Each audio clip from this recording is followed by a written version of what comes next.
Dave. Hey, what's going on, guys? This is Dave Sharpe, and it is Wake Up Legendary here as every Monday through Friday at 10 a.m. Eastern Time. And here's the whole goal of this show is to bring some positivity and bring some inspiration and bring some strategy and bring some outside thinking, out of the box thinking. And I mean, I got to tell you, just because this show is real, it's live, it's this is raw. There's no rehearsing. It's a tough day for me to be positive and be inspirational because of where we're at in our country right now.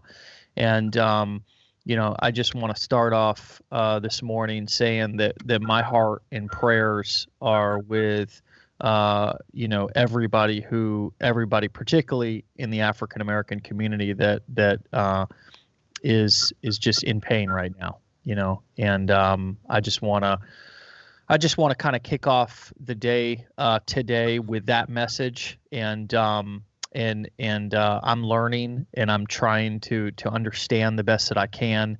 But it's definitely I'm going to do my best.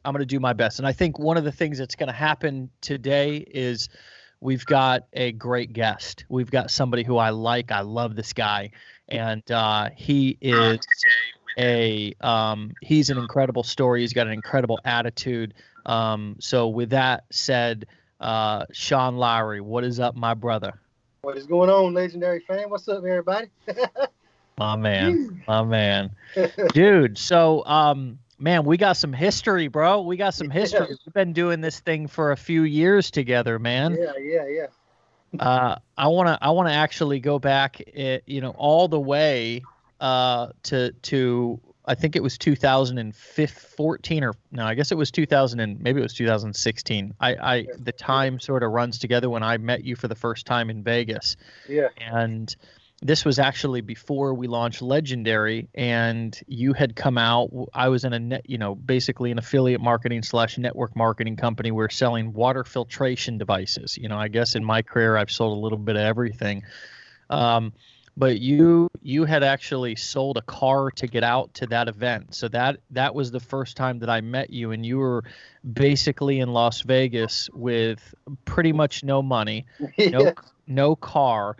Yeah. And I was just like blown away by the sacrifice that you made to sort of pursue your entrepreneurial dream. So, I'd love to talk to you here for hours and hours, but we got to make the most of our time together. So tell everybody, it's my great honor to introduce you to everybody who doesn't know you today, but give us a little bit of your backstory and kind of what led up to you sort of getting, just what drives you on this journey that you're on to pursue marketing, to pursue freedom, to pursue like your entrepreneurial side hustle and potentially future career. Yeah. Well, like I said, y'all don't know, I'm Sean Lowry, and I always, like I say, growing up and stuff in school, I always kind of, put around like entrepreneurs, just like sold stuff, little candy and stuff coming up through school and everything like that. But it really kind of hit me when I graduated, got out of high school. I always was into like hard labor. I worked with my daddy in the woods, log woods. Matter of fact, that's where I'm at right now in my machine down here in the woods. Work with my daddy in the log woods, and kind of always been interested in it. You know what I'm saying? Interested in kind of doing something else, learning a new trade or doing something else or whatever. But in 2012, unexpectedly, my dad passed away in 2012. Unexpectedly, like say one day after work, it was on a Wednesday. Like say, Daddy had just got off work good, and he ended up he had a massive heart attack. Like say right off the job, and it kind of, that kind of messed me up or whatever. And I knew I had to end up doing. I knew I had to do something. Because, like I say, my dad, he was a logger. He kind of passed away, on a hard labor job. My grandpa, he was a logger. He did the same thing. He did the same thing. He got in a transfer truck accident pulling some logs. He had a heart attack, on the job too. You know what I'm saying? So I just kind of figured I needed to step out and do something a little bit different. You know what I'm saying? That way I'd have a better destination. You know what I'm saying? That's where I was going to end up. But I ended up, like I say, running up with, got a network marketing company, found somebody introduced it to me, a friend, somebody introduced it to me. And I got real fascinated with it because I haven't ever heard the concept, you know what I'm saying? Of how you can make money through, getting people to buy products and these people to do this here, whatever. So it kind of fascinated me or whatever. So I dipped into that there, and some stuff happened, you know what I'm saying? And some different things happened. Like I say, if we could go into that there, it would be a real good story. But some stuff happened with that. And then the guy that was in the company with me ended up, told me, say, hey man, I got something I want you to check out. So we ended up, long story short, I never been on a plane before, flew to Florida, ended up meeting this guy right here, Dave, because he mentioned you, he talked about you a lot. I didn't know who you was, and he said some real good things about you. So ended up going down there and meeting you, and that's kind of how it all got started. And man, it's just like say I've been kind of on it ever since, been kind of hooked on it ever since. This thing with getting out, meeting these great new people, because I had never really hung out with a lot of, successful people or people that had kind of better mindsets. I kind of grew up around, some crazy people, you know what I'm saying? But like I say, through my dad passing away and then finding, other entrepreneurs to wrap myself around, you know what I'm saying? Like I say, now it's kind of brought me to where I'm at now with my mindset and to where I'm going. So I don't know if y'all, I kind of was spotty on that story there. But, no, it was great, man. It was great. So, I think it would be fun to talk a little bit about the story of you, even though it was several years back, of you kind of making that sacrifice to sell that vehicle. Yeah. Why don't you tell a little bit about that, because that was an event that you were trying to get to, and this was actually the first time we met. The very first time we met was in Vegas. Yeah. So talk us through a little bit about kind of how that went down, because I think that a lot of people, when they're trying to decide do they want to invest time and money in a new future or in a new skill, it's like there's a lot of fear. And so talk about about that leap of faith that you took, and kind of how that story unfolded. Okay. Here's like say, but the guy he introduced me to, told me, say, hey, Dave's gonna be down here in Las Vegas. You got to go just to meet this guy. That's that, And I was kind of scared because never been on a plane before. I'm gonna tell y'all, never been on a plane before, and I was one of them that made a promise. I would never lifted my feet off the ground. You know what I'm saying? If it was going to be to go anywhere, it was going to be in a boat. You know what I'm saying? It wasn't going to be on the plane. But like I said, I just had to. It was something I had to do. Like I said, that was one of my biggest fears, man. Flying. I'm kind of scared of heights, and I said I wasn't going to never get in a plane. You know what I'm saying? But ended up one of my good buddies, my brother-in-law Tristan. Me and him got together and talked about it. Ended up taking that leap of faith. Like I said, I had to sell a vehicle just to get down there. No money, y'all. No money. Now listen, no cash. And the guy was wanting me to go to Las Vegas, and I had never been on a damn plane before in my life. You know what I'm saying? Scared to death. I say we get there to the airport. Well, first when we got there like an hour before the plane was going to take off. So, you're supposed to be there like 2 or 3 hours before. So they wouldn't let us get on to begin with. They told us, we had to come back like a few more hours or something. So I was like, man, this might be a sign to not do this here. You know what I'm saying? So, but we ended up going back, getting on the plane. They set us at the very back. I'm talking about the very back of the plane. And I say we in there, just getting ready to take off. I'm grabbing the seats. I'm grabbing the top. You know what I'm saying? Listen, the steward has seen us at the back, and people was looking at us. So they come back there to the back like, yo, all right. Say, well, hey, this is our first time flying. You know what I'm saying? We're a little scared. Like I'm saying, too, we're good-sized dudes, too. You know what I'm saying? So, and there's like, and they sat back there with us. And like I say, we ended up getting to Las Vegas. We didn't have, we didn't have much cash on us when we got there, but we ended up getting to Las Vegas, and it was well worth it. Met some, first thing we got there, like I say, got to see some new stuff. Like I say, I hadn't really never been out of, North Carolina, South Carolina, really. Hadn't really never traveled nowhere, you know what I'm saying? And I was 20, like 28, 29 years old, you know what I'm saying? Never really traveled anywhere. But anyway, got down there to Florida. Guy let us room with him. The guy that invited me down there actually let us room with him because we really didn't have enough time. We paid for our plane tickets to get down there and get back. We really didn't have much cash on us at all. So, like I said, and we like to eat too. You know what I'm saying? Like I said, we was big boys. We was big boys. So anyway, like I said, we went to the event. I mean, met some awesome people. You know what I'm saying? I mean, it was great. It was awesome. But then, like I said, when the event ended, and everybody dispersed. You know what I'm saying? Everybody went and got their food, and everybody went doing this and that. Me and my buddy, like I said, we was kind of scraping for change. They had no money to really do nothing, so we like say hung out or whatever. And ended up coming to we were sitting in, like I say, and I had like I think I had like $25 in my pocket, something like that. This is we made it through day 2. This is like day 3. I got like $25 in my pocket between 2 grown ass men in Las Vegas. You know what I'm saying? And no more money on me, guys. I had stretched out to my last dime. You know what I'm saying? And we were sitting in the meeting. Matter of fact, Dave Sharpe was up there talking and in this meeting. And I was trying to hit up some people on my phone. You know what I'm saying? Saying, hey, could you, trying to send me a few bucks where I can try to make it back home, because the next day we had to get on a plane and we had to fly back. You know what I'm saying? Had to get a taxi to the airport. You know what I'm saying? All that stuff costs money. And I got up with a friend. He's like, hey, man, I'm a Western Union. Send you some money, Western Union. You know what I'm saying? I was like, oh, that's cool. And he's like, you just got to find a store that's got a Western Union. And I said, that's fine. So I got up from the meet, you know what I'm saying, right in the middle of the meet, and just left out. I said, I'm going to walk to the nearest store. And let me remind y'all, this is in July in Las Vegas. I mean, it was 155, felt like. I'm telling you, I ain't never experienced nothing like that before. So I get started, I pulled my phone out, pulls up my GPS. I was like, nearest store near me with that's got a Western Union. So I was going to walk because I didn't have $25. I didn't want to take a taxi. So I pulled it up on the thing, and it was like 1.5 miles. You know what I'm saying? I said, well, hell, that ain't that bad. But I was still on the inside of the building when I looked this up.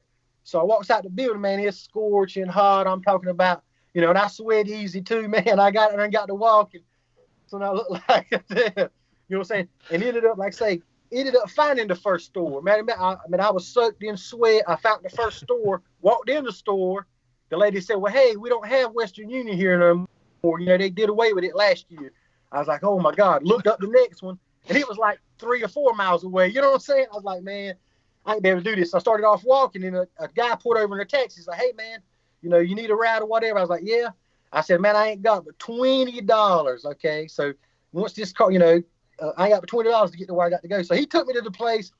To make a long story short, ended up getting the money, but I had to give the taxi driver owed him like $25 or $26. You know what I'm saying? And my buddy sent me like $80 or whatever. You know what I'm saying? And it ended up, like I say, then that got us enough of money to get back home. Once we got home, after everything was over with, got back to the airport. I had spent some money in food or whatever trying to get there, and it cost $33 to get out of the airport. I didn't have, but I had some change in my truck and everything, so we had to ask some people and scrape up some money just to get out of the airport once we got there, because you got to pay for the pass or whatever. But that experience just showed me right there, it was all, it was every bit of worth. You know what I'm saying? The average person probably wouldn't have done that. They'd have just been like, man, that's just too much. But if you take that leap or go out and do something like that there, I mean, it's going to come back. I mean, like I said, I learned a lot from it, and I got in front of the right people now. You know what I'm saying? I made some good friends out of the deal and everything. You know what I'm saying? So it was well worth it. Like I said, it was a rough time down there. Some more stuff happened in between there too, but like I said, we'd save that for the next episode. We say that for the next episode. Yeah, so I mean, most people would hear that and be like, that sounds like absolute hell, yeah. Right? But I mean, for you, that really kind of started you on a journey, right? And now and at first you were a little bit unclear about sort of the direction that you wanted to go in. You were like promoting a little bit of this, promoting a little bit of that, promoting make money online, basically in that niche. And now you're kind of pretty clear about the fact that you've got this fishing brand, right? Yeah. What's it called? Yeah, that fishing. Yeah. Let's go fishing. Yeah. So kind of tell me how that experience has led to now you sort of having a vision in the process of developing a brand, and kind of where you're at with things right now, and then even what your current struggles are, what you're where you're looking to go next. Yeah. But I go ahead and say where it all started from. Like I said, that fishing brand. Actually, the fishing brand started at one of the legendary marketer masterminds, Papa. That's where it started at.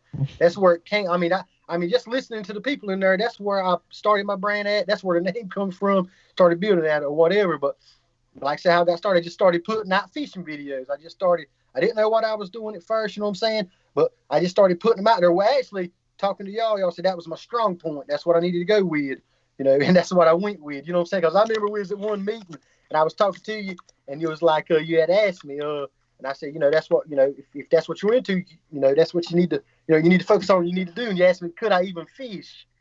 I remember you asked me that one time. But yeah, that's how I do it. I started doing my Facebook videos, and then I started being more natural, because I know when I was doing the other videos and stuff, I really wasn't as natural. I was trying to script stuff, and I really wasn't as natural with it. But when it come to the fishing, it was just like, damn, cut the camera on. I just go at it. You know what I'm saying? I don't pay attention to the camera there. I'm not scared of the camera. But if it's like something, but if it's like sitting there trying to explain something else, you know what I'm saying, I kind of be a little jittery. But when it comes to fishing, I just get out there and do it. And like I said, I started getting a lot of love from my videos. I started posting them out there.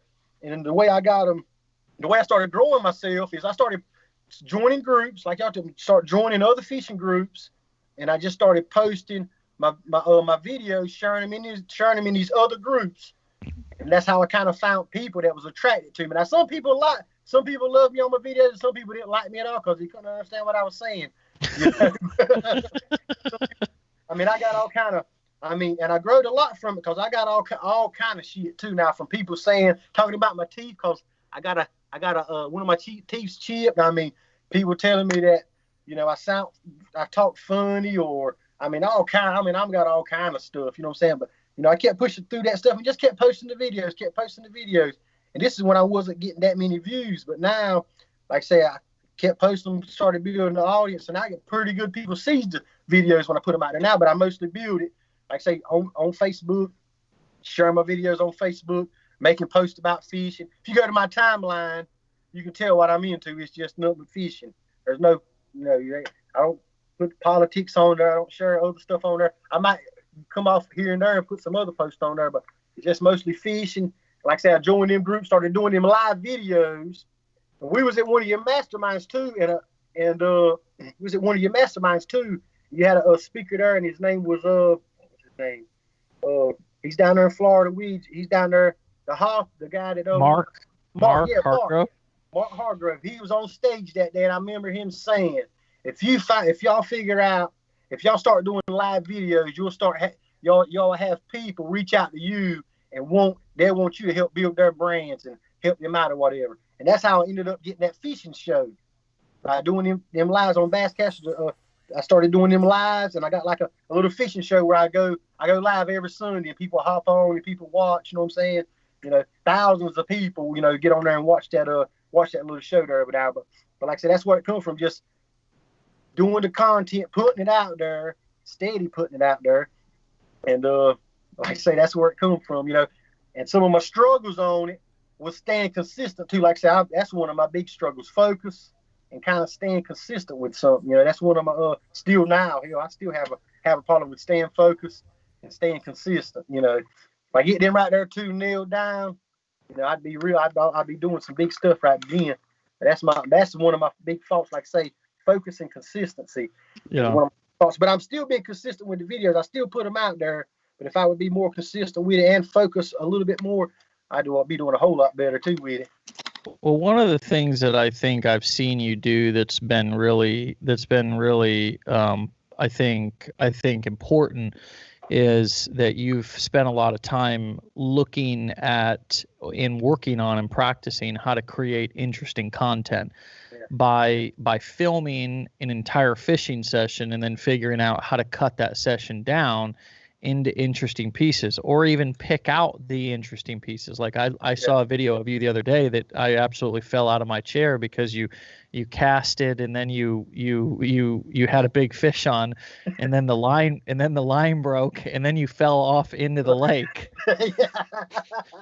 I mean, the majority of people would like delete that and be like, "Oh, that's not something I Yeah. want to show." But Yeah. you're learning that that's the good stuff. That's the Yeah. stuff that people want to see. That's the Yeah. funny stuff. And one of the things that blew me away was when I learned that you were actually editing videos on your phone. That Yeah. your laptop had broke and you were editing videos on your phone. So that's yet another example Yeah. of kind of being in a position to where, I mean, yeah, I get it, dude. I mean, you had a rough upbringing and you're still in a place to where wealth or success or whatever is not very familiar. And that's why I think that's why I know your story is so inspirational to me, and why when I ever think about giving up or quitting or slowing down or whatever, I think of people like you. I think of you sitting there editing your videos on a phone, and I think about the privilege that I have to be able to have just, a laptop, or have grown up in a different place. You know what I mean? So I think one of the things that I just want to say to you is that your story is inspirational as hell to other people just in our community. I know it's inspirational to me. And I hope that you realize how powerful it is, how powerful what you're doing is, and how great of an example you are. And I hope that you are continued to be inspired by your own story, by the things that you've done, because you really are defying odds, brother. I mean, you're defying odds, and it's a beautiful, powerful thing. And I just couldn't be more proud to have you and know you as a friend, and to have you as a member of our community. And, I want to help you continue to grow and get to the next level. And I think part of your growth process, it's about the marketing and the business and those kind of wins. But if I was to guess, when I met you, and I didn't know you as well back then as I know you now, but when I met you back in Vegas, you were a completely different person than you are today in terms of your mindset and what you know to be true. You know that things are possible, whereas back then I'm sure that you didn't, right? You maybe thought that things were impossible. Yeah. So I don't know, leave us with some final thoughts about how this journey, what has been the major takeaways for you, how it's changed your life, and just give people a little bit of an idea into what it's like to be you, and what it's like to have come from where you came from, and how this journey of entrepreneurship has begun to rewire you or change you and help you to become the best version of yourself. Yeah. Like I say, right now, I look at stuff like Dave said, when he met me, I was looking at stuff another way, and like I say, now I'm in another completely different light. You know what I'm saying? Something like that, a completely different light. Like I say, I look at things a whole lot different now than I used to. Like I say, used to, I thought that, I like rich people was evil, not evil, but just like say rich people was like, maybe had stuff handed to them, and you know what I'm saying, stuff like that there. But once I got in and seen how the people was, like say, see how you are, see how members of your community are, like say, these is just, these is, I ain't gonna say they're not what was average people that turned into like legendary, you know what I'm saying, as you can say, But like I say, it's just, anybody out there that's trying to make this thing happen, or out there doing stuff, just keep throwing, just keep doing it, just keep working it. Stuff will start happening for you. Because like I say, when I first started even putting in fishing videos out there, nobody was watching. I'm telling you, 0 views. Some of them would get like 6 views, 2 views. But as I kept doing it, I got better. And I unconsciously didn't even know it. You know what I'm saying? But I can look back on the videos. I can look back on my first videos that I did, and just be like, man, what in the world was I thinking? You know what I'm saying? And now, you know what I'm saying, it's just got a whole lot better. So, like I say, some of my biggest advice is just don't give up. Keep doing it. You might not even see the change. I mean, you might not even see the change yourself. Other people will probably see it before you even see it. So whatever you're doing, just keep at it. Just keep going. I mean, like I say, keep going in the right direction. Like I say, stuff will just start happening to you. You know what I'm saying? And if they ever give you any advice, Dave gives you any advice, Matt gives y'all any advice, or any of the legendary people, y'all listen to them. Because like I say, they know exactly what they're talking about now. They know exactly what they're talking about. Like I say, they helped me get from where I was to where I'm at right now. I'm telling you, because I said, I've been in this community now. This is like the third year, I think. Like the third year I've been in this community. I mean, it's just awesome, man. I just can't say enough about the people in it and everything, man. Like I say, it's just, I look at life like different now. You know what I'm saying? From not from a consumer aspect now. Like I say now, I get on there and I started well, right now something that I'm starting to do, because Dave always, he says he gets on there and looks at ads and stuff. So I started looking at ads. I started checking stuff out. You know what I'm saying? I'm trying to follow, in the footsteps of success. You know what I'm saying? So that's what I got, guys. Like, just, and be you doing it. That's the one thing too. Be you doing whatever you're gonna do. Be you in the process. Yeah, you're definitely, you can tell that you're having fun, and it's great to see you, bro, in your element. You know what I mean? I'm glad that you figured out how to be you in your business, in your brand, because I mean, in some cases, some people are not going to be their brand. They're going to have somebody else as a spokesperson. They're going to have a pen name, whatever, right? Yeah. But I mean, you are the perfect spokesperson for your brand, and you're a blast to watch, bro. You're a fucking blast to watch. And I hope that you never quit, man. I just really hope the world needs more Sean Lowrys. The world needs more Sean Lowrys. If we had a country full of Sean Lowrys, I would be a happy man. I mean, so I'm just glad I know you, bro. I'm going to let you go, and I want to invite you back on at a later date because, everybody needs to hear your story. And you guys go follow Sean. It's SHAN. Wait, SHAWN. SHAWN Lowry, LOWRY. Yeah, Sean Lowry, and maybe it's on the screen right now. Go follow this dude on Facebook. Go watch his videos. Go follow what he's doing. And if you guys, want to go fishing, then hit him up, and maybe he'll take you on a guided tour. That would be something for you guys to go and potentially head over to the East Coast if you want to get out of the house after this pandemic. Then you can head over to where he's at, and he may take you on a guided tour. It ain't going to be cheap because he's the best in the business, but maybe he'll take you. So, all right, my brother, I'll talk to you later. Be legendary as you always are, man. And I'll talk to you later. Okay, bro? All right. Peace. All right. See you, bro. All right. All right, guys. We are going to wrap up. Stay safe out there. Okay. Stay safe.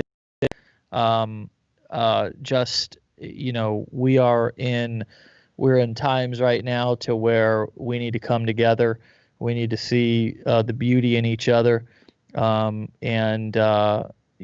so much that I want to say, so many things that I want to do right now. But the best thing that I know to do is to spread positivity and hope, and let people know that that there is hope. There is hope. There is hope in this country. There's hope in this world. There's hope in your situation. And that's really, at the end of the day, one of the only things that we can give each other is respect and hope. And I've learned that. I've learned that I can teach skills, but I can't transfer them to people. I can't upload and then download them into somebody, even though I'm in this marketing education business. What I can give people is respect, and I can give people hope. And I can be a glass half full guy instead of a glass half empty guy. And I can be somebody who brings people together instead of somebody who divides people. And so my hope and wish for everybody today is that we all try to do that a little bit more, because there's a lot of people who need that right now, that love, that connection, and that